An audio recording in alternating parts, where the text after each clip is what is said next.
యేసుక్రీస్తు ప్రభువుని లోకం ద్వేషిస్తుంది. లోకం నన్ను ద్వేషిస్తుంది కనుక మిమ్మల్ని కూడా ద్వేషిస్తుందని దేవుని వాక్యం మనకు తెలియజేస్తుందండి. లోకం యేసుక్రీస్తు ప్రభువుని సత్యాన్ని ద్వేషిస్తుంది. సత్య సంబంధులమై మనం సువార్త ప్రకటిస్తుంటే మనల్ని కూడా ద్వేషిస్తుంది. నానా దూషణ మాటలు మన మీద పలుకుతూ ఉంటారండి లోకస్తులు. ఎందుకంటే సత్య సువార్త వారికి ప్రకటించడం అనేది వారికి ఏమాత్రం ఇష్టం ఉండదన్నమాట. వాళ్ళు అసలు మనం ఎంతో మేలు చేస్తున్నాం, ఎంతో ఉపకారం వారు చేస్తున్నాం, కానీ వారు గ్రహించడం లేదు.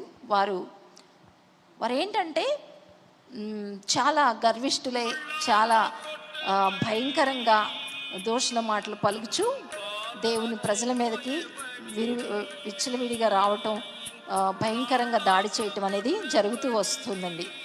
అయితే ఇవంతా కూడా జరుగుతూ ఉంటాయండి. ఎందుకంటే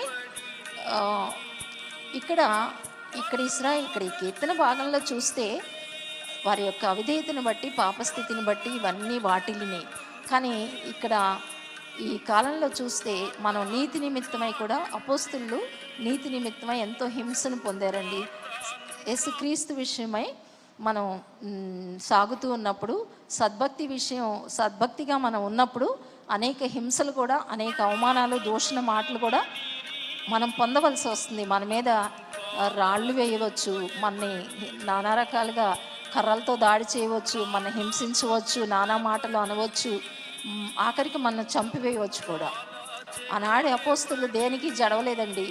దూషణ మాటలు అది వాళ్ళు అలా దూషించడం, ఇది మాకెంతో అవమానం అని ఎంచుకోలేదు, కానీ అది చాలా సంతోషంగా ఎంచుకుని మేము దేవుని నిమిత్తమై ఇలాంటి నింద పొందటానికి మేము ఎంతో భాగ్యవంతులు అని వాళ్ళు అనుకుని దేవుని సేవ యథార్థంగా చేయబట్టి ఈ రోజున సువార్త ఇంత విస్తరించిందండి.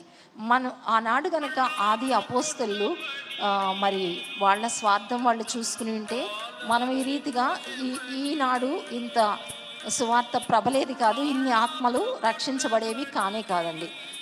ఆనాడు వాళ్ళు ప్రాణానికి తెగించి, వాళ్ళు ప్రాణం లెక్క చేయకుండా వాళ్ళు కేవలం యేసుక్రీస్తు ప్రభువును ప్రకటించాలి. చావైనా బ్రతుకైనా మాకు దేవుడే, చస్తే చస్తాం, చావైతే లాభం, బ్రతుకుట క్రీస్తే, చావైతే లాభం.